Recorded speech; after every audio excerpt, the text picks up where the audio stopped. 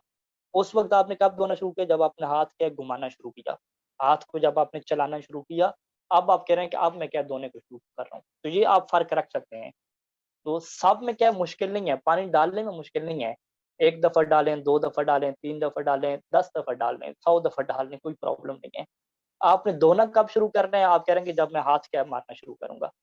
تو سب کے اندر مشکل نہیں ہے کہ آپ پانی آنکھوں کے اوپر ڈالیں، ناک کے اوپر ڈالیں، منہ کے اوپر ڈالیں، پیشانی کے سینٹر میں ڈالیں، اس میں کوئی ایشو نہیں ہے۔ لیکن جب آپ دھونے کی نیت کریں گے، ہاں ابھی میں وضو کی خاطر اور اللہ کی خاطر کیا ہے یہ کام کرنے لگا ہوں، تو پھر ضروری ہے کہ وہ جو اگنے کی جگہ ہے وہاں سے کیا آپ شروع کر کے لیں اور وہاں سے ہاتھ اپنا کیا ہے چلانا شروع کریں۔ زیادہ اس میں کیا پرابلم نہیں رہتی۔ اور کہ اگر آپ کسی مولانا کو دیکھتے ہیں کہ وہ تو 4 دفعہ 5 دفعہ پانی ڈال رہا ہے، تو اب آپ فیصلہ نہیں کر سکتے کیونکہ اس نے نیت وضو کی کب کی، اس نے کب یہ اپنے جو ہے وہ اندر اس چیز کو طے کر لیا کہ ابھی میں جو پانی ڈال رہا ہوں یہ دھونے کے طور پہ ڈال رہا ہوں۔ یہ فقط سب نہیں کر رہا، پانی ڈال نہیں رہا، بلکہ ابھی باقاعدہ دھونے کا آغاز کر رہا ہوں۔ تو یہ چیز کیا آپ کو سمجھ نہیں آ سکتی، کیونکہ وہ اس کے دل کا معاملہ ہے، اس نے کب پلان کیا کہ میرا چوتھی دفعہ کا ڈالنا دھونا شمار ہوگا، دوسری دفعہ کا دھونا شمار ہوگا، اس میں جو ہے وہ اسی سے پوچھا جائے گا، ہم جو ہے وہ فیصلہ نہیں کر سکتے۔ تو یہ پہلی کیا چیز ہے، یعنی اس میں دو نقطے ہو گئے، ایک تو جو ہے وہ بال اگنے کی جگہ وہاں سے شروع کرنا ہے، دوسرا جو ہے وہ سب اور غسل میں کیا ہو گیا، فرق ہو گیا، پانی ڈالنے میں اور دھونے میں آپ فرق کیا رکھ سکتے ہیں۔ تو یہ عوام فرق نہیں رکھتی، یہ جو فقہ بڑی دقیق پڑھتے ہیں وہ فرق رکھیں گے۔ تو اگر آپ رکھنا چاہیں تو کیا رکھ سکتے ہیں، یہ کیا ہے سہولت موجود ہے۔ آپ کہیں گے ٹھیک ہے میں سینٹر میں پانی ڈال رہا ہوں پیشانی کے، لیکن یہ میں ڈال رہا ہوں، دو نہیں جا، میں دھونا کب شروع کروں گا، جب میں اوپر سے کیا ہاتھ کرنا کیا شروع کروں گا۔ اچھا، بازوؤں میں بھی کیا ایسے ہیں، ٹھیک ہے، بازوؤں میں آپ کیا ہے کونے کے اوپر سے کیا ہے پانی سے دھونا آپ نے شروع کرنا ہے۔ اب جب آپ نے پانی کے اوپر سے دھونا شروع کیا تو اب یہ انگلیوں کے سرے تک کیا ہے دھونا ہے۔ اب یہاں پہ جو عام طور پہ غلطی ہوتی ہے کہ جیسے سید خوئی علیہ الرحمہ نے بھی لکھا، سید سستانی نے بھی لکھا، باقی فقہا نے بھی لکھا کہ عوام جو ہے وہ دھو کے جب لاتی ہے تو یہاں پہ بریک لگا دیتی ہے، یعنی یوں کر کے ہاتھ لگاتی ہے، یہاں پہ بریک، ٹھیک ہے، یہ کلائی کے اوپر کیا بریک لگا رہے ہیں، یوں کر کے دھو رہے ہیں، پھر یوں کر کے دھو رہے ہیں، یوں۔ وہ جو ہاتھ بےچارا ہے، انگلیاں بےچارا ہے، اس کا کیا قصور ہے، اس کے اوپر ہاتھ کیوں نہیں گھما رہے، ٹھیک ہے۔ تو سید سستانی نے بھی لکھا، سید خوئی علیہ الرحمہ نے لکھا کہ اس طرح اس کا وضو باطل ہے، ٹھیک ہے، کیونکہ وہ ہاتھ کو دھو ہی نہیں رہا۔ وہ کیا سمجھ رہا ہے، وہ یہ سمجھ رہا ہے کہ بھئی وضو کے شروع میں میں نے اپنے ہاتھ تو دھوئے تھے، جب ہاتھ دھوئے تھے تو وہ ہاتھ میرے دھلے ہوئے ہیں، اب دوبارہ ان کو کیا دھونا۔ تو ابھی وہ بازوؤں کو دھو رہا ہے کلائی تک اور کہہ رہا ہے کہ ہاتھ تو پہلے سے دھلے ہوئے ہیں۔ تو سید سستانی نے لکھا کہ سید کوئی نے بھی لکھا کہ یہ جو پہلے والے ہاتھ دھلے ہوئے ہیں یہ تو ویسے ایک مستحب چکر تھا نا، وہ آپ نے دھو لیے، اسی کے اوپر آپ اکتفا نہیں کر سکتے، اس کو آپ کافی نہیں سمجھ سکتے۔ ابھی جب آپ دوبارہ سے دھو رہے ہیں، وضو کی نیت سے دھو رہے ہیں، تو اب آپ نے انگلیوں کے سرے تک لے کر آنا ہے۔ تو لہٰذا وہ مومنین و مومنات کے جن کی بریک لگتی ہے یہاں تک کلائی تک، وہ اپنی اس بریک کو توڑیں اور آگے تک کے ہاتھ لے کر جائیں اور مکمل طور پہ کیا انگلیوں کے سرے تک لے کر آئیں۔ تاکہ کیا ہے ان کے لیے یہ چیز کیا ہو جائے کلیئر اور واضح ہو جائے، ٹھیک ہے؟ یہ دونوں میں کیا ہے 2 چیزیں احتیاطی ہو گئیں۔ اچھا مسح میں آ جائیں، مسح میں ایک قانون جو ہمیں اہل بیت علیہم السلام نے دیا کہ جو مسح ہے وہ وضو کی کیا تری سے ہوگا، یعنی جو آپ نے بازو دھویا ہے تو یہی جو تری ہوگی اسی سے آپ نے کیا کرنا ہے مسح کرنا ہے۔ ابھی ہم نے عرض کیا کہ جب آپ اپنا چہرہ دھوئیں گے بالکل اوپر سے جہاں سے بال اگ رہی ہے تو تھوڑے سے بالوں کا حصہ کیا ہے گیلا ہو جائے گا آپ کا، تو اب آپ نے مسح میں احتیاط کرنی ہے کہ وہ جو بالوں کا حصہ گیلا ہے اس کے اوپر کیا ہے ہاتھ نہ آئے مسح میں، کیونکہ جب اس کے اوپر ہاتھ آ جائے گا تو وہ رطوبت وہاں پہ پہلے سے باقی ہے، اب اسی رطوبت کے ساتھ کیا ہو جائے گا مسح ہو جائے گا جو آپ کے بالوں کے اوپر باقی ہے، جو آپ کے بازو والی رطوبت نہیں ہے، جبکہ مسح میں قانون کیا ہے کہ جو آپ کے بازو کی رطوبت ہے اسی سے آپ نے کیا کرنا ہوتا ہے مسح کرنا ہوتا ہے، لہٰذا آپ جب مسح کریں گے تو وہ اگلے حصہ کے آپ چھوڑ دیں گے، اس کے اوپر نہیں آئیں گے، لیکن اگر اگلے حصے پہ ہاتھ لگ بھی جاتا ہے تو پھر پرابلم نہیں ہے، بلکہ وہ جو حصہ ہے فرض کریں انگلیوں کا اتنا حصہ اس پہ آپ کا پانی لگ گیا، اضافی پانی لگ گیا، تو جب آپ پاؤں کا مسح کریں گے تو انگلیوں کے اس حصے کو آپ چھوڑ دیں، آپ کیا ہے یہاں سے کیا مسح کریں یوں کر کے پاؤں کا، تاکہ اس حصے سے آپ کیا مسح نہ کریں، تاکہ وہ امام کا قول اور امام کا فرمان ہی پورا ہو جائے کہ جو بازو والی تری ہے آپ اسی سے مسح کر رہے ہیں، باہر سے آپ کیا کوئی رطوبت آپ لے کر نہیں آ رہے۔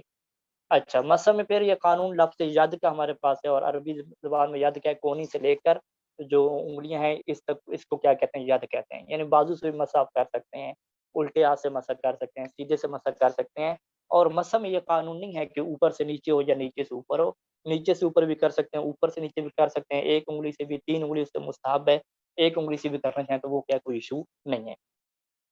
یہ کیا ہو گیا سر کے مسح میں ہو گیا، سر کے مسح میں ایک اور چیز فقہ میں اور روایات میں زیر بحث آتی ہے کہ کیا بالوں کے اوپر مسح ہو سکتا ہے یا بالوں کے اوپر مسح نہیں ہو سکتا، تو یہاں پہ جو ہے وہ 2 کیٹیگری کیا بیان کی جاتی ہیں بالوں کے اعتبار سے، کہ اگر تو وہ بال زیادہ ہیں کہ اگر وہ جو اس کی اپنی حد ہے وہاں سے باہر نکل جائیں گے، ٹھیک ہے، یعنی اس کو آپ تھوڑا کھینچ کے یوں کریں گے تو وہ اپنی حد سے باہر نکل جائیں گے، یعنی آپ یہ کہتے ہیں 3-4 انچ کے بال ہیں، ٹھیک ہے، دو 2 انچ 3-4 انچ کے جو بال ہوتے ہیں تو ایسے بالوں کے اوپر کیا مسا نہیں ہو سکتا، لیکن اگر بال چھوٹے ہیں 1 انچ کے بال ہیں یا اگر بڑے ہیں لیکن آپ نے تھوڑا بالوں کو سائڈوں پہ کیا اور اسی جو 1 انچ کا ایریا ہے بالوں کا آپ اسی بالوں کے اوپر مسا کر رہے ہیں تو یہ مسا کیا درست ہو جائے گا، تو لہٰذا یہ 2 آپشن آپ کے پاس رہتے ہیں کہ یا بالوں کی اگر بال بڑے ہوں زیادہ، یعنی ہم ٹوٹل 3 صورتیں بنا لیتے ہیں، اگر 1 انچ کے بال ہیں 1 انچ کے بال ہیں تو انہیں بالوں کے اوپر مسا ہو سکتا ہے، جلد کے اوپر مسا کرنے کی کوئی ضرورت نہیں ہے، اگر 2-3 انچ کے بال ہیں تو یا زیادہ لمبے بال ہیں جس طرح خواتین کے لے لیں، پھر وہ بالوں کا وہ جو حصہ ہے 1 انچ کا جو حصہ ہے اسی حصے پہ اگر مسا کرنا چاہیں تو ہو سکتا ہے، جڑ پہ مسا کرنا ضروری نہیں ہے، لیکن اگر جڑ پہ مسا کرتے ہیں بالوں کی جڑ پہ تو یہ اور اچھی بات ہے، اس میں کیا ہے زیادہ احتیاط ہو جائے گی اور ایسا کیا انسان کو کرنا چاہیے اگر اس کے کیا لمبے بال ہیں۔ اچھا یہ مسئلہ بھی کیا کلیئر ہو گیا۔ پاؤں کے مسے میں جو چیز ہے کہ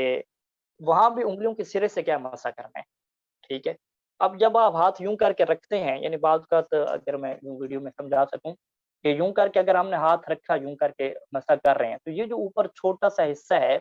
یہ کیا ہوتا ہے خالی رہ جاتا ہے، اس پہ ہم مسا نہیں کر رہے ہوتے پاؤں کا، ایسے ہی بس ہم نے ہاتھ رکھا یوں کر کے کر دیا، یہ حصہ رہ جاتا ہے، تو اس کی احتیاط کا طریقہ کیا ہے کہ آپ ہاتھ اپنا یوں رکھیں، ٹھیک ہے، اگر یہاں سے کرنا چاہیں پورے ہاتھ سے پھر تو اور زیادہ کلیئر اور واضح ہے، اگر انگلی سے کر رہے ہیں 1 انگلی سے کر رہے ہیں تو آپ یہاں پہ اپنا ہاتھ رکھیں گے، یہ انگلیوں کو آگے کر کے یوں کر کے ہاتھ رکھیں گے تو یہ یقینی صورتحال ہو جائے گی کہ وہ جو ناخنوں کا اینڈ تھا یا انگلی کا اینڈ تھا وہاں سے آپ نے کیا کیا ہے مسا کرنا کیا شروع کیا ہے۔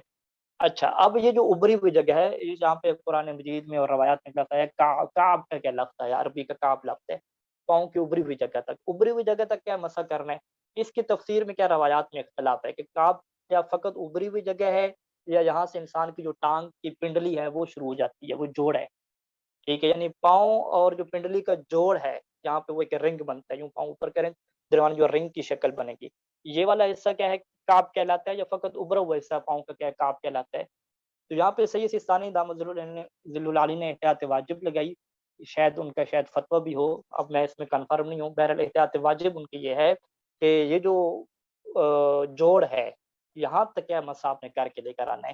جو پنڈلی کا جوڑ ہے جہاں پہ یعنی یہاں پہ رنگ بنتا ہے اس تک کیا ہے آپ نے مسا کر کے لے کر آنا ہے، فقط ابری ہوئی جگہ تک کریں گے تو یہ کیا کافی نہیں ہوگا، ٹھیک ہے، 2 چیزیں ہوگی، یعنی مسا یوں کرنا ہے تاکہ وہ انگلی میں سرے آ جائیں، کرتے کرتے پھر کہاں تک آگے لے کر جانا ہے، تھوڑا آگے لے کر جانا ہے کہ جہاں سے وہ جو جوڑ جو ہے پنڈلی کا ہے وہ ختم ہو رہا ہے تو وہاں تک کیا آپ مسا کریں گے، ٹھیک ہے، یہ چیزیں کیا ہے وضو میں دھونے میں اور مسح میں کیا یہ چیزیں احتیاطی ہو گئی، باقی مسح میں کوئی مشکل نہیں ہے، آپ جو ہے وہ اوپر سے نیچے کر سکتے ہیں، دائیں سے بائیں کر سکتے ہیں۔ ہاں، ایک اس میں یہ احتیاط ہوتی ہے کہ سر اور پاؤں کی اتنی حرکت نہ دیں کہ یہ کنفرم ہی نہ ہو سکے کہ بھئی آپ سر کا مسح ہاتھ پہ کر رہے ہیں یا ہاتھ کا مسح آپ سر پہ کر رہے ہیں، ٹھیک ہے؟ تو لہٰذا جو ہے وہ سر کو آپ ہلائیں گے نہیں، ایک جگہ پہ رکھیں گے اور ہاتھ کو کیا گھمائیں گے، تاکہ ہاتھ جو ہے وہ آپ کا مسح کرنے والا بنے اور سر کیا بنے کہ اس کے اوپر مسح ہو رہا ہے۔ اگر آپ ہاتھ رکھتے ہیں اور یوں سر گھماتے ہیں، ٹھیک ہے، تو اس کا کیا ہے کہ آپ نے سر کو کیا رگڑا ہے، یعنی مسح اردو زبان میں رگڑا ہے، تو سر کو رگڑنا نہیں ہے، ہاتھ کو اس کے اوپر کیا رگڑنا ہے۔ تو یہ تبھی ہو سکتا ہے کہ آپ سر کو جو ہے وہ سکون کی حالت میں رکھیں گے اور ہاتھ کو اس کے اوپر کیا چلائیں گے۔ پاؤں میں بھی ایسے ہے، اگر آپ یوں رکھ کے پاؤں کو آگے کرتے ہیں تو آپ نے پاؤں کو رگڑا ہے، یعنی پاؤں کو آپ نے مسح کروا دیا ہاتھ کے اوپر، جبکہ فقہ کیا کہہ رہی تھی، روایات کیا کہہ رہی تھی کہ ہاتھ کا مسح کرنا ہے پاؤں کے اوپر۔ لہٰذا اسی وجہ سے فقہاء نے یہ فتویٰ دیا کہ مسح کرتے ہوئے سر اور پاؤں کو آپ زیادہ نہیں ہلائیں گے اور اسے کیا ساکن رکھیں گے، تاکہ یہ کنفرم ہو سکے کہ ہاتھ کے ذریعے سے پاؤں پہ مسح کیا جا رہا ہے، نہ کہ پاؤں کے ذریعے سے ہاتھ کے اوپر کیا ہے مسح کیا جا رہا ہے۔ اچھا، یہ چیزیں کلیئر ہو گئیں، اور اس میں ایک اضافی نکتہ رہے گا جو وضو میں بھی ہے، تیمم میں بھی ہے، غسل میں ہے، کہ جسم کے اوپر کوئی ایسی رکاوٹ نہیں ہونی چاہیے کہ جو پانی پہنچنے سے کیا بنے، مانع بنے اور رکاوٹ بنے۔ چاہے اب اس میں فقہا یہ کہتے ہیں کہ چاہے وہ ایک سوئی کی نوک جتنی بھی ہو، ٹھیک ہے، کیونکہ ہم نے عرض کیا کہ اس کا تعلق جو ہے وہ روح کی پاکیزگی سے ہے، اس کا تعلق جسم کی صفائی سے نہیں ہے، وگرنہ اگر ناخن پہ نیل پالش لگی ہوئی ہو یا ایک دھبا لگا ہوا ہو کوئی کسی چیز کا کہ جس سے پانی نہیں پہنچ پا رہا، تو آپ اچھے طریقے سے منہ ہاتھ دھو لیں تو صاف تو ہو جائیں گے، صاف ستھرے تو ہو جائیں گے، لیکن وہ جو اللہ کی حد تھی وضو، وہ آپ کو حاصل نہیں ہو پایا۔ اس کی اپنی شرط تھی، اس کی شرط کیا تھی کہ درمیان میں کوئی فاصلہ اور ڈیسٹینیشن نہیں ہونی چاہیے، کوئی حاجب کیا ہے، عربی میں حاجب کہتے ہیں، وہ نہیں ہونا چاہیے، وضو کا پانی ڈائریکٹ آپ کی جلد کو لگنا چاہیے،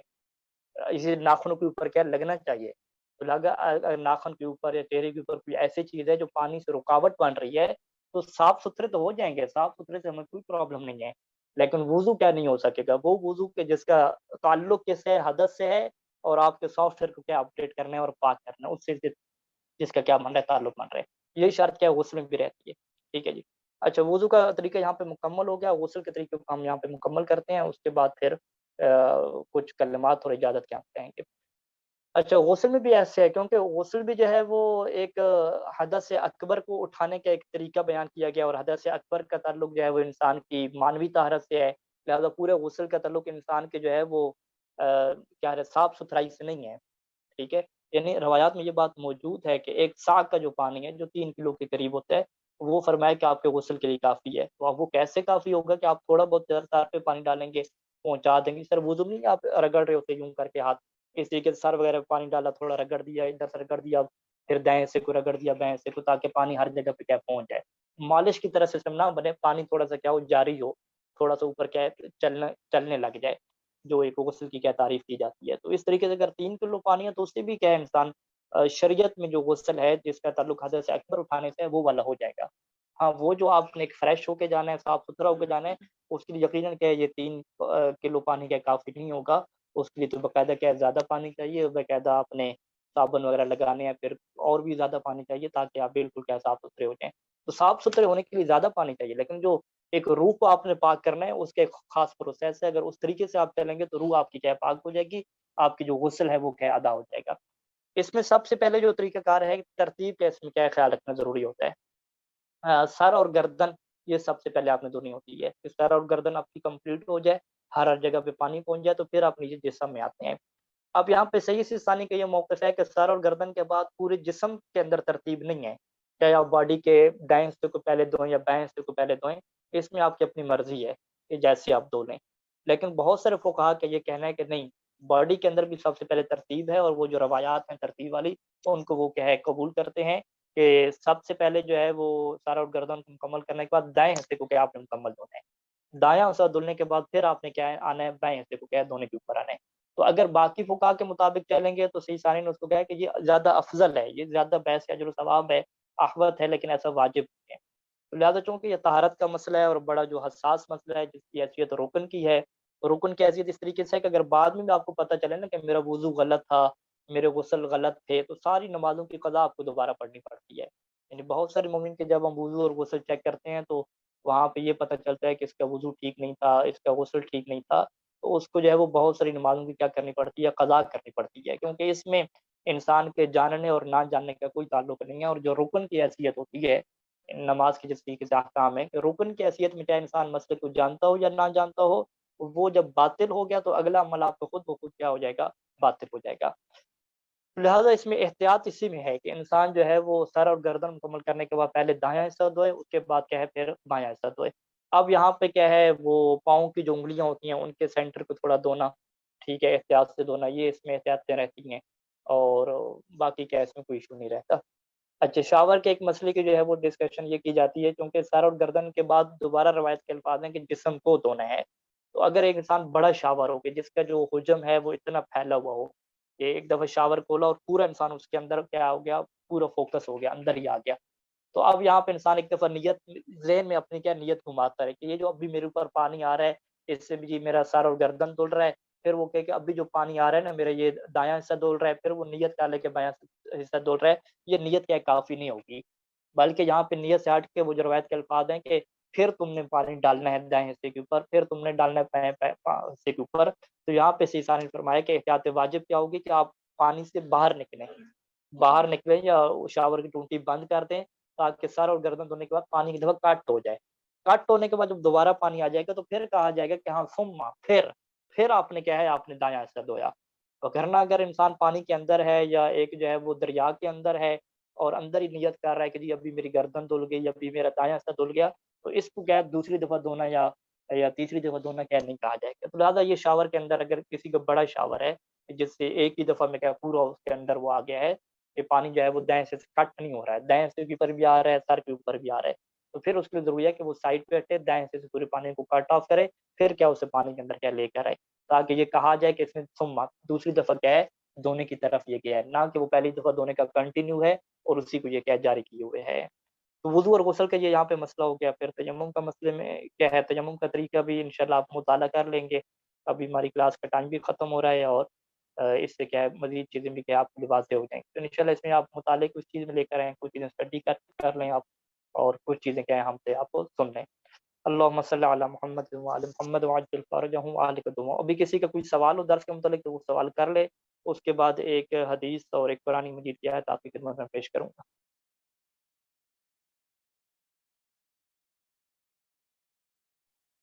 السلام علیکم آغا جو ہے اگر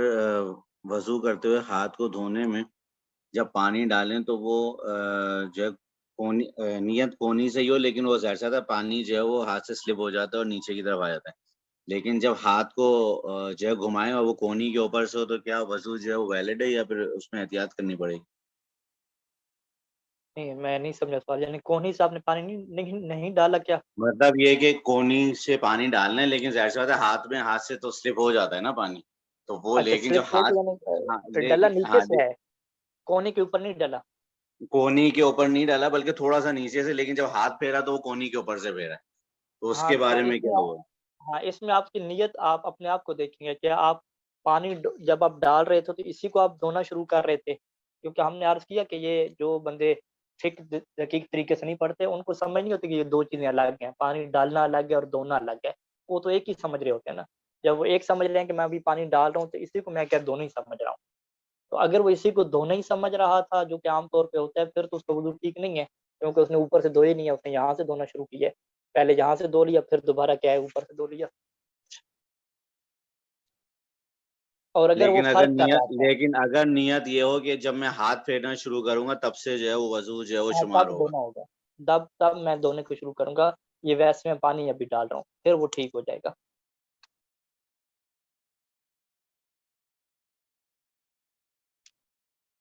جی واضح ہے محمد حسن عمار صاحب؟ جی آغا بہت شکریہ، جزاک اللہ۔ اور آغا ایک سوال یہ بھی تھا کہ جیسے جو ہے اب حرم میں بھی جو ہے ہینڈ واش ہوتے ہیں، اس سے پہلے ہاتھ دھونے کے بعد چکنائی رہ جاتی ہے، تو وہ چکنائی جو ہے کیا وضو کے لیے مانے ہوگی یا مانے نہیں ہوتی؟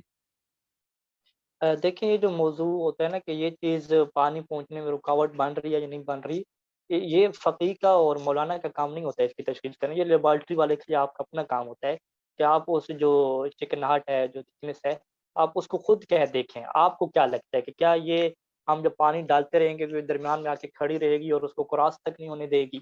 ٹھیک ہے، یہ آپ خود کیا اس کی تشخیص کریں گے اور اپنی آپ اطمینان کے اوپر چلیں گے. اس میں فقیہ کا کوئی اس میں فتوے کی بات نہیں ہوتی. یہ ایک اسے ہم فقہ میں کیا کہتے ہیں موضوعات عرفیہ کی بحثیں ہیں. یہ ایک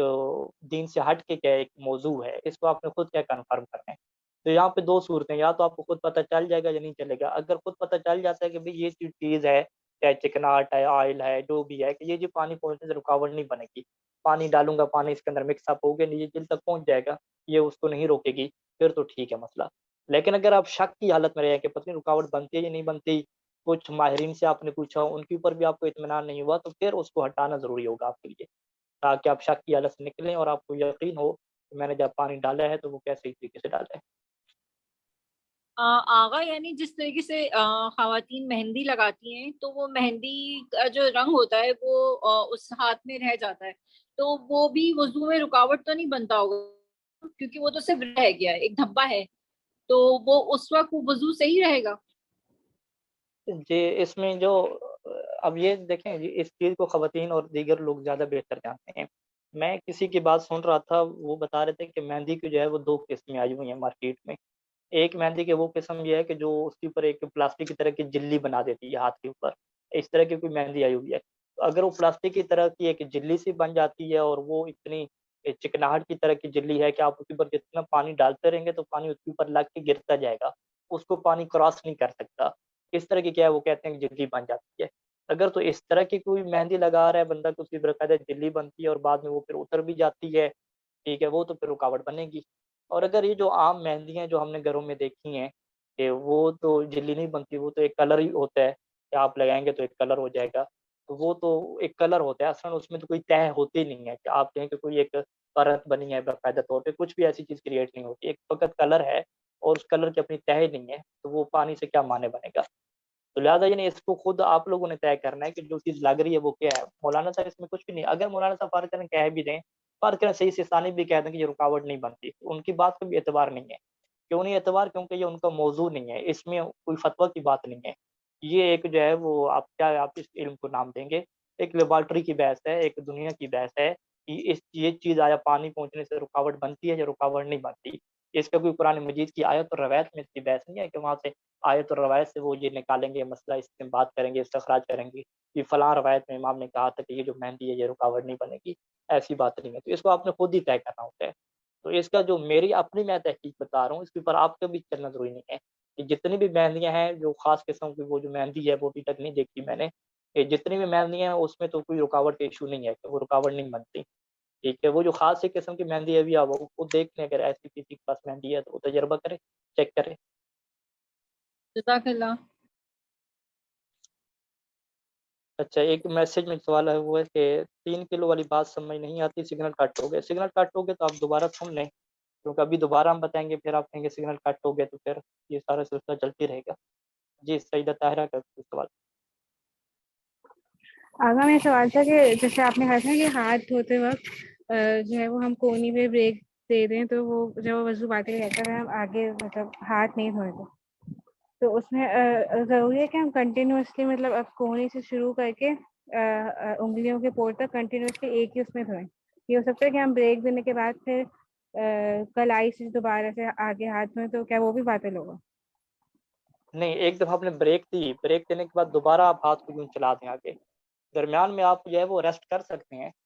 ایک ہی سپیڈ میں لانا ضروری نہیں ہے. مثلا یہاں تک میں لایا, پھر دوبارہ کیا یہاں تک لایا, پھر دوبارہ یہاں تک لایا, پھر یہاں تک لایا, 4 سٹیپ میں جا سکتا ہوں.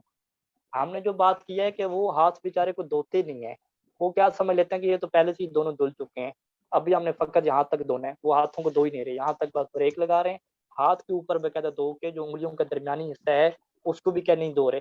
ٹھیک ہے, کچھ بھی نہیں کر رہے, اس صورت میں اس کا وضو باطل ہوگا. لیکن اگر وہ ہاتھ کو دھو رہے ہیں لیکن سٹیپ میں دھو رہے ہیں, پہلے یہاں تک بریک لگائی, پھر یہاں تک, پھر ہاتھ کے اوپر بھی چلے, اس کو بھی کیا دھویا, لیکن سٹیپ بھی سٹیپ چلے, ایک ہی سپیڈ میں نہیں چلے, یہ ٹھیک ہو جائے گا. زیادہ دو باتیں الگ ہیں. اسٹیپ بائی اسٹیپ میں ہاتھ کو دھو لیتے ہیں تو ٹھیک ہے, اگر ہاتھ کو نہیں دھوتے, پہلی بریک لگا رہے ہیں, دوبارہ آنی نہیں ہے یہاں پہ, تو پھر وضو کیا ہوگا, باطل ہوگا. جی, اور اس طرح سے آپ نے جو نیت والی بات کی تھی کہ ہم نیت کب کریں کہ کون سا جو ہے وہ ہمارے وضو کے دھونے میں شامل ہے, تو کیا وہ بیچ میں بھی وہ ہوتی ہے اپلائی؟ مثلاً یہ کہ جیسے ہاتھ دھونے میں انگوٹھی پہنے ہوئے ہوں, تو اگر ہم انگلی دھوتے ہوئے انگوٹھی کو آگے کر دیں اور پھر انگوٹھی کو دوبارہ پیچھے کریں تو وہ پیچھے والا اسٹروک تو نہیں کاؤنٹ ہو جائے گا اگر ہم نیت میں اس کو شامل نہ کریں تو؟ ہاں یہ ایسا ہو سکتا ہے کہ اسٹیپ بائی اسٹیپ آپ دھوئیں. پہلے آپ نے یہ حصہ پانی ڈالا یہاں پہ، پھر آپ نے یہاں پہ پانی ڈالا، یعنی پانی ڈالتے رہیں. پھر انگلی رہ گئی تھی اس کی انگوٹھی وغیرہ نکالیں، پھر اس کے اوپر پانی ڈالا آپ نے کیا ابھی میں نے جو تو اسٹیپ بائی اسٹیپ آپ دھو سکتے ہیں پورے ہاتھ کو، یعنی ایک ہی دفعہ پانی میں دھونا ضروری نہیں ہے. آپ بلکہ آپ یہاں تک دھو لیں بازو، پھر ہاتھ رہ گیا دوبارہ آپ ہاتھ کو کہہ دھوئیں وہ رہ گیا تھا. تو یہ اسٹیپ بائی اسٹیپ آپ ڈال سکتے ہیں. اس میں انگلی بھی اسٹیپ بائی اسٹیپ ڈال سکتی ہے، اور انگوٹھی جب آپ اتاریں گے، کیونکہ آپ نے کہا کہ ابھی میں نے اس انگلی کو نہیں دھویا، چھوٹی انگلی کو نہیں دھویا، سارے ہاتھ کو دھو لوں پھر اس کو بعد میں کہہ دوں گا، وہ حصہ رہ گیا آپ کا، پھر اس کی آپ نے نیت ہی نہیں کی دھونے کی، تو انگوٹھی اتاریں پھر اس کو کیا لگتا ہے اسے دھو لیں. تو ایسا اسٹیپ بائی اسٹیپ آپ کا چل سکتا ہے کس دوار دھونا. جزاک اللہ.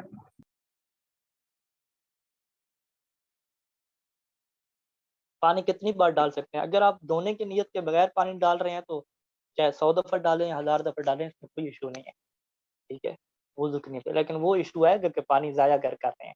اسراف کا ایشو آ جائے گا. پانی جو ہے وہ ضائع ہونے کا کوئی ایشو نہیں ہے، تو آپ جتنی دفعہ ڈالیں کوئی مشکل نہیں. آپ کی خدمت میں یہ ہے کہ کیا غسالہ نجس ہے یا پاک ہے؟ السلام علیکم آغا.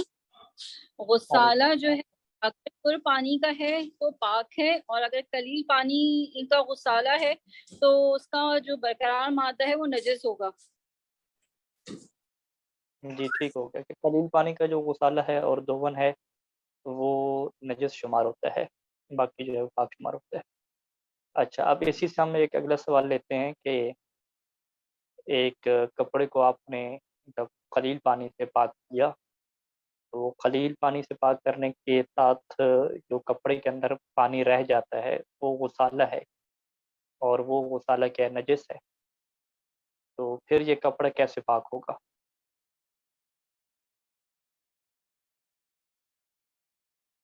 یعنی دوبارہ سوال سن لیجیے کہ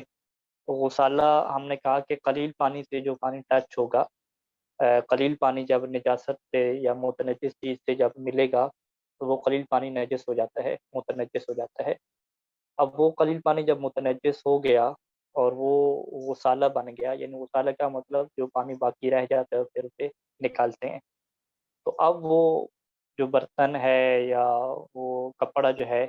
یہ پاک ہوگا یا نہیں ہوگا، اور اسے پھر پاک کرنے کے لیے مزید کیا کرنا پڑے گا؟ اگر نچوڑنا پڑے گا. نچوڑنا پڑے گا، اور نچوڑنے کے ساتھ کپڑے تو گیلے رہ جائیں گے، کپڑوں سے تو بالکل پانی صاف نہیں ہوگا. وہ جو کپڑے کے اندر گیلا پن ہے تو وہ غسالے کی ہے، پھر کیا یہ کپڑا نجس کہلائے گا، جو دوبارہ ایک دفعہ اس متنجس غسالے کو ختم کرنے کے لیے ایک دفعہ پھر دھونا پڑے گا؟ آغا آپ نے اس طرح سے بتایا تھا کہ جو پانی رہ جاتا ہے، مطلب غسالہ کا پانی جو نچوڑنے کے بعد رہ جاتا ہے تو وہ میرے خیال سے پاک ہے. جی یہ جواب درست ہے کہ جو پانی اس کے اندر رہ گیا ہے باقی وہ پانی پاک ہے. 2 دفعہ دھونے کی یہاں پہ ضرورت نہیں ہے. قلیل پانی سے جو کپڑا ہے، جو پہننے والا کپڑا نہیں ہے یا پہننے والا کپڑا ہے لیکن وہ پیشاب کے علاوہ خون وغیرہ سے نجس ہے یا پاخانہ سے نجس ہے، تو پھر بھی اسے ایک ہی دفعہ دھونا ہے قلیل پانی سے، 2 دفعہ نہیں دھونا. تو لہٰذا یہ جو میسج میں فرض کریں کسی نے جواب دیا ہے تو فرض کیا کرنا دیا ہے جواب کہ 2 بار قلیل پانی سے دھونا پڑے گا. تو یہ ایسے آپ نہیں کہہ سکتے کہ ہر دفعہ 2 بار دھونا پڑے گا، بلکہ آپ کو یہ کہنا پڑے گا کہ اگر پیشاب سے نجس ہوا ہے تو کیا 2 دفعہ دوسری دفعہ بھی کیا دھونا پڑے گا. چلیں یہ جواب درست ہو گیا. اگلا سوال ہم اسی سے لیتے ہیں کہ فرض کریں کہ کوئی نجس ایک رومال تھا، خون سے کیا ہے نجس تھا، اس کو ہم نے جو ہے وہ ایک برتن میں رکھا اور اس کے اوپر کیا ہے پانی ڈال دیا، قلیل پانی ڈال دیا.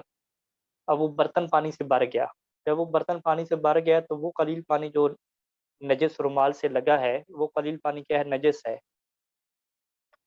تو اب اگر اس کے اندر سے ہم وہ رومال نکالتے ہیں، نچوڑ لیتے ہیں، تو وہ رومال پاک ہوگا یا نجس ہوگا؟ اگر رومال پاک ہوگا، اگر جو ہے وہ اس کی نجاست زائل ہو چکی ہے اور پانی جو ہے وہ مضاف نہیں ہوا تو جو ہے وہ کپڑا پاک ہوگا، اور اگر جو ہے وہ پانی مضاف ہو گیا یا نجاست زائل نہیں ہوئی تو کپڑا نجس ہوگا. ٹھیک ہے، یہ جامع جواب ہے. لیکن وہ جو خود پانی برتن کے اندر تھا وہ مضاف بھی نہیں ہوا، پانی مطلق باقی ہے، اس کا رنگ بو ذائقہ بھی نجاست کی وجہ سے تبدیل نہیں ہوا، کیا برتن کے اندر موجود پانی نجس تھا یا پاک تھا؟ پانی نجس ہے، اگر اس کو پھینک دیا جائے گا تو وہ پاک ہو جائے گا، کیونکہ وہ غسالہ ہے، تو غسالہ جو ہے وہ اس کو پھینک دیا جائے گا تو پاک رہے گا برتن۔ برتن کا پانی نجس ہے، لیکن اس کے اندر سے جو آپ نے رومال نکالا ہے، وہ رومال شریف کیسے جو ہے وہ پاک ہو گیا؟ کیونکہ اس کا غسالہ نکل چکا ہے، جب غسالہ جو ہے جب نچوڑا تو غسالہ نکل گیا، اور اس کی وجہ یہ ہے کہ ایک دفعہ جو ہے وہ پانی ڈالا تو شریعت کے مطابق قانون یہی ہے کہ ایک دفعہ پانی ڈال کے اگر نجاست ختم ہو جائے گی تو پاک ہو جائے۔ اگر کوئی آپ کو اس بات پہ الجھائے کہ وہ گیلا پن اور رطوبت تو اس کے اندر باقی ہے، وہ جو رومال کے اندر تری ہے، گیلا پن ہے، وہ تو نجس پانی کا ہے جس کو آپ نجس کہہ چکے ہیں، اور ابھی آپ خود مان ہی نہیں رہے کہ یہ رومال کیا ہے، نجس ہے، آپ اس کو پاک کہہ رہے ہیں، اس کا کیا جواب دیں گے، کیسے سمجھیں گے؟ کیونکہ شریعت نے ہمیں قانون بتایا کہ جو ہے یہ قانون ہے، اسی کے اوپر عمل کرنا ہے، ہم حقیقت کے اوپر نہیں جاتے بلکہ قانون کے اوپر عمل کرتے ہیں۔ ہاں، یہ اعتباری چیز ہے، قانونی چیز ہے، قانون اس طریقے سے بنا دیا گیا کہ ہم اس کو پاک کہیں گے تو ہم اس چیز کو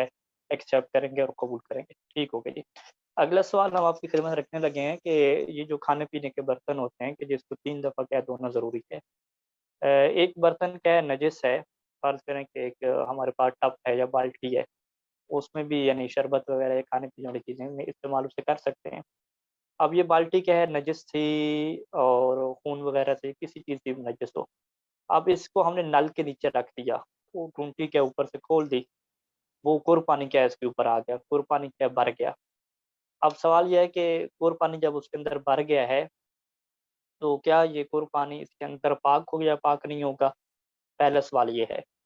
کہ خود جو اس کے اندر پانی ہے جو کور کے ساتھ متصل ہے، بالٹی نجس بالٹی کے اندر پانی بھر چکا ہے، یہ پانی نجس ہوگا یا پاک ہوگا؟ یہ پہلا سوال۔ دوسرا سوال کہ خود بالٹی اس طرح سے پاک ہو جائے گی یا نہیں ہو جائے گی؟ جی جناب۔ اگر کوئی پانی تو پاک رہے گا لیکن بالٹی جو ہے وہ نجس ہی رہے گی، تو اس کو 3 دفعہ دھونا ہوتا ہے۔ ٹھیک ہے جی، یعنی یہ اگر ہم یہ اعتراض اٹھائیں کہ بھئی بالٹی آپ کی جو ہے وہ نجس ہے، یعنی ظرف آپ کا نجس ہے اور اس ظرف کے اندر جو پانی ہے وہ پاک ہے، تو یہ عجیب سی بات نہیں ہے؟ اگر ڈسکنٹینیوشن نہیں آ رہی اور اوپر سے ڈائریکٹ پانی مطلب جو کور پانی میں کوئی مطلب رابطہ منقطع نہیں ہو رہا ان کا، تو وہ پاک ہی رہے گا پانی۔ پانی پاک ہے لیکن بالٹی کو آپ نجس کہہ رہے ہیں نا؟ بالٹی تو 3 دفعہ اس کو آپ کو بالٹی کو پاک کرنا پڑے گا، برتن کا جو آپ نے بتایا تھا۔ جی جی، تو یہی سوال کوئی اٹھائے گا نا کہ آپ یہ لوگ کیسے عجیب بات کرتے ہیں، حالانکہ مشہور کیا ہے، ایک محاورہ نہیں بولا جاتا کہ ہمیشہ جو گندا برتن ہوتا ہے، نجس برتن ہوتا ہے، اس کے اندر اگر آپ دودھ بھی ڈالیں گے تو وہ بھی گندا ہو جائے گا۔ نجس برتن میں جو مظروف ہے یعنی جو اس کے اندر جو چیز ڈالی جاتی ہے وہ بھی نجس ہوتی ہے، تو ابھی آپ عجیب سی بات لے کر آ گئے ہیں کہ بالٹی کو آپ نجس کہہ رہے ہیں لیکن اس کے اندر پانی کو آپ پاک کہہ رہے ہیں، تو آپ اس کا کیسے اس اعتراض کو ختم کریں؟ اگر کوئی قانون ہے، یہ قانون کی وجہ سے ہاں، یعنی آپ کہیں گے کہ کوئی یہ نجاست طہارت کے مسائل حقیقی مسائل نہیں ہیں کہ آپ اس کو سائنسی طور پہ دیکھیں، ایک اعتباری اور قانونی چیزیں ہیں کہ شریعت نے اس کو اس طریقے سے لیا ہے تو ہم بھی کیا اس طریقے سے لے جائیں گے۔ اچھا، اس کو ہم یہ کہہ سکتے ہیں کہ ٹونٹی کھولیں گے تو پانی پاک، ٹونٹی جیسے بند کریں گے تو پانی نجس، ٹھیک ہے، یہی صورتحال بنے گی نا؟ کیا۔ جی ٹھیک ہوگی جی۔ اچھا، کہہ رہے ہیں کہ ویڈیو بہت سٹک ہو رہی ہے، مجھے ایک بھی سوال سمجھ نہیں آیا، تو یہ آپ کے پاس نیٹ کی پرابلم ہوگی کہ نیٹ ہمارے پاس تو ٹھیک ہے، باقی کے پاس ٹھیک ہے۔ اچھا، آج ایڈمن جگہ سے ہوسٹ کیونکہ جو آپ نے سوال پوچھا اسی میں جو ہے وہ ایک سوال یہ ہے کہ پوچھنا تھا کہ اگر جیسے ہم 3 دفعہ اس کو بند کر کے کھولیں گے تو کیا یہ اسی زمرے کے اندر آئے گا کہ یہ بالٹی 3 دفعہ ہو چکی ہے، پانی بہہ بھی رہا ہے بالٹی سے، یا جو ہے اس کو پورا پانی کو بہانا پڑے گا اور پھر جو ہے اس کو دوبارہ بھرنا پڑے گا؟ جی، اس میں صحیح سارے لفظ امتزاج لکھا ہے، مکس ہو جانا، پھر دوسرے دفعہ جب آپ ٹونٹی کھولیں گے تو دوسری دفعہ پانی جب سارا اس کے اندر مکس اپ ہو جائے گا تو نیا پانی بن جائے گا، تو پھر اس طریقے سے وہ اسے گرانے کی ضرورت نہیں ہے، ٹھیک ہے؟ یعنی فرض کریں کہ اگر تھوڑا سا پانی پڑا ہوا ہے بالٹی میں نجس ہے، اسی پانی کو ہم پاک کرنا چاہ رہے ہیں، جیسے اوپر ٹونٹی کھولیں گے فوراً وہ پاک نہیں ہوگا، بلکہ وہ ٹونٹی تھوڑی دیر کھلی رہے گی کہ پانی اس کے اندر مکس اپ ہو جائے گا، امتزاج ہوگا اس کے اندر، پھر کیا ہے وہ پاک بنے گا۔ یعنی گرانے کی ضرورت یہاں پہ نہیں پڑے گی، مکس اپ کرنے کی ضرورت پڑے گی۔ اگر آپ مکس اپ نہیں کرنا چاہتے، آپ فوراً گرا لیں اور تھوڑا سا اور پانی ڈال دیں، یہ ٹھیک ہو جائے گا۔ اگر اس میں برتن پاک ہو جائے گا یا نہیں ہو جائے گا؟ اگر 3 دفعہ ہم ٹونٹی کو کھول کے 3 دفعہ بند کریں تو کیا برتن پاک ہونے کے اس میں وہ آئے گا، یا پھر برتن کے لیے ہمیں گرانا پڑے گا؟ نہیں، برتن کے پاک کرنے کے لیے اگر پانی دوسری دفعہ والا وہ امتزاج ہو جاتا ہے، یعنی دوسری دفعہ مکس اپ ہو کے پانی کا نیا بن جاتا ہے، تو گرانے کی ضرورت نہیں ہے، برتن بھی پاک ہو جائے گا۔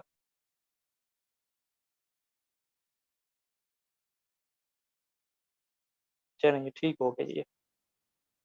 اگلے درس کی طرف ہم آتے ہیں کہ بسم اللہ الرحمن الرحیم، اللہم صلی علی محمد وعلی محمد۔